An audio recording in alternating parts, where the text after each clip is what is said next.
Olá pessoal, eu sou o Marco Antônio Ferraz e hoje nós vamos tratar de um assunto muito discutido hoje, que são as chamadas metodologias ativas. O que são as metodologias ativas? E aí, vários nomes e vários processos. Aula invertida, cultura maker, design thinking, estudo de casos, enfim. Primeiro, é importante que a gente lembre que a maioria dessas metodologias não é nova e também tiveram sua origem no ensino superior e agora estão sendo trazidas para o ensino médio. Agora não, há muitos anos, quando você fala de um seminário, por exemplo, no fundo é um tipo de aula invertida. E, de certo modo, a gente já usava isso há muitos anos na escola. Ocorre que o movimento socioconstrutivista trouxe o professor não para a periferia da aula, mas para um lugar secundário na aula. Não secundário de importância, mas de foco. O foco é o aluno do seu aprendizado, o aluno é o foco do seu aprendizado, é ele que constrói o seu conhecimento. No fundo, a proposta socioconstrutivista dizia isso: olha, quem constrói o aprendizado é o próprio aluno. Esse aluno, ele constrói esse aprendizado na relação dele com o objeto e constrói esse aprendizado nas suas interações sociais. O papel do professor é intervir, provocar, facilitar esse processo de aprendizado. Daí o professor facilitador e o aluno aquele que constrói aquilo que ele está aprendendo. Ora, nós sempre soubemos que o aluno, às vezes até sem professor, ele é capaz de aprender. Se ele tem interesse, se ele fuça, se ele vai atrás, ele é capaz de aprender. Ou seja, realmente nós, sejamos seres humanos, somos capazes de aprender aquilo que nós nos propomos a aprender, aquilo que nós queremos aprender. Por quê? Porque esta mobilização interna faz com que eu vá interagir com o objeto de maneira produtiva, de maneira adequada. No fundo, a teoria construtivista preconiza isso. Esse professor facilitador é então aquele que vai provocar, vai dar os elementos.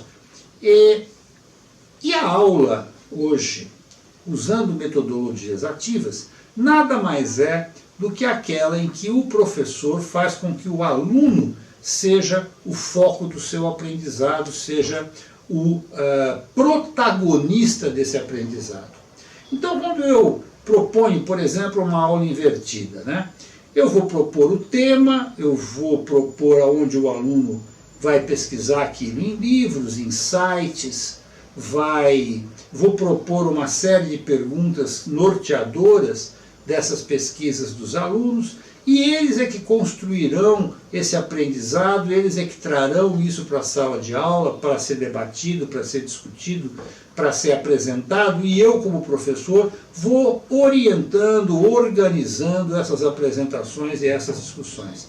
De tal maneira que eu saio do púlpito, eu saio do tablado, eu saio daquele papel de professor instrutor, daquele papel de professor que fica falando a respeito de um determinado assunto, e passo a ser um professor que facilita o aprendizado do aluno, mas quem cria esse aprendizado é ele, através da minha orientação, através do meu processo de intervenção.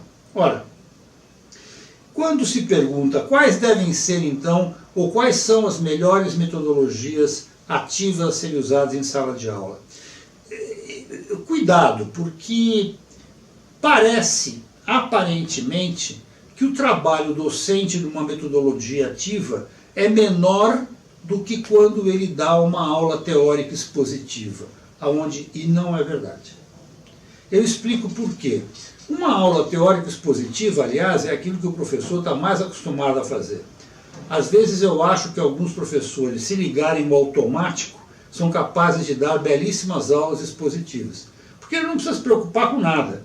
Ele já tem há tantos anos aquele conhecimento e aquela maneira de expor que ele é capaz de fazer isso até pensando em outras coisas. E, aliás, o aluno também assiste pensando em outras coisas. É aquela famosa frase, né? Eu finjo que ensino, você finge que aprende e a gente não é feliz. Numa metodologia ativa, isso não é bem assim não. Por quê? Primeiro porque eu, professor, tenho que pesquisar aonde o meu aluno pode procurar o que eu quero que ele construa.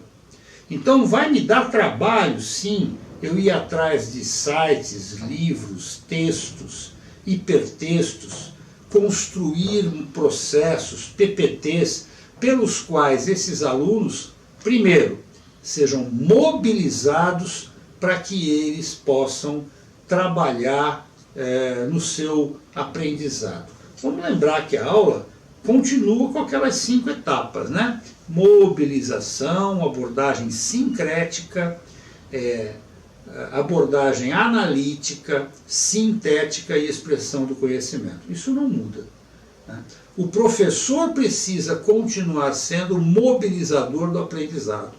É a ele que vai dar a provocação, o start, é ele que vai dar a razão pela qual a contextualização, aquele aprendizado precisa ocorrer e aquele aluno tem que se mobilizar para ir atrás e aprender e construir o seu conhecimento. Segundo, ele tem que dar os meios. Aonde esse aluno vai pescar? Aonde está esse peixe? E aí ele tem que orientar esse aluno. Na apresentação, a mesma coisa.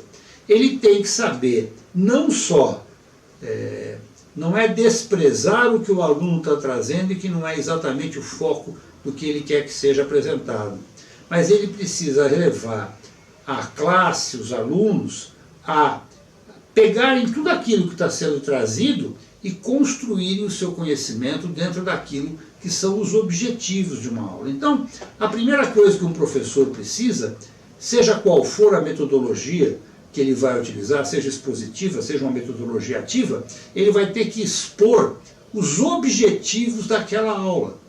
Então, quando eu vou dar uma aula de biologia, eu tenho que ter muito claro quais são os objetivos que eu quero, os objetivos educacionais que eu quero que meus alunos alcancem, não é? Eu quero que eles sejam capazes de identificar as organelas dentro da célula, eles devem ser capazes de enunciar as funções de cada organela, eles devem ser capazes de desenhar cada organela citoplasmática, eles devem ser capazes de correlacionar as funções dessas, enfim, esses objetivos, objetivos cognitivos, objetivos operacionais, eu preciso deixar claro quais são para os meus alunos. Então é o seguinte, ó, nós vamos estudar isso, porque ao final eu pretendo que vocês saibam estes objetivos claramente alcançados, claramente atingidos, né? Isso não é fácil. Faça esse teste, professor. Procure pegar qualquer tema, qualquer assunto da sua disciplina, seja de que faixa etária você vai trabalhar, desde a criança mais tenra até o adolescente, e procure descrever objetivamente quais são os objetivos que você quer que aquele aluno alcance, tá? Daí você deve mobilizá-lo, você deve dizer por que aquilo que você está propondo é importante e em seguida oferecer os recursos para que ele possa por si só ir atrás de maneira ativa, proativa, em busca daquele conhecimento, trazer para a sala de aula, apresentar para os colegas e você poder interferir nesse processo. Metodologia ativa, a gente poderia aqui ficar discutindo sobre o que é aula invertida, o que é design thinking, o que é o processo maker. Bacana, tem várias coisas aí muito interessantes. É só dar um Google que isso sai fácil. Agora, o princípio que está por trás é esse que nós estamos discutindo. Seja lá o que você fizer, ponha o aluno no foco. Ele, aluno, no centro do seu aprendizado e como motriz desse processo, como proatividade dele, como alguém que toma essa ação por conta própria. E você tem que ser aquele que leva ele a isso e o orienta e depois colhe com ele os frutos daquele trabalho. Ok, professor? Acho que a dica de metodologia ativa fica por enquanto por aqui. Um grande abraço, obrigado. Deixa a sua opinião ao final, que sempre é importante para nós. Não pretendo esgotar com esse papo, mas pretendo iniciar com ele, tá bom? Um grande abraço.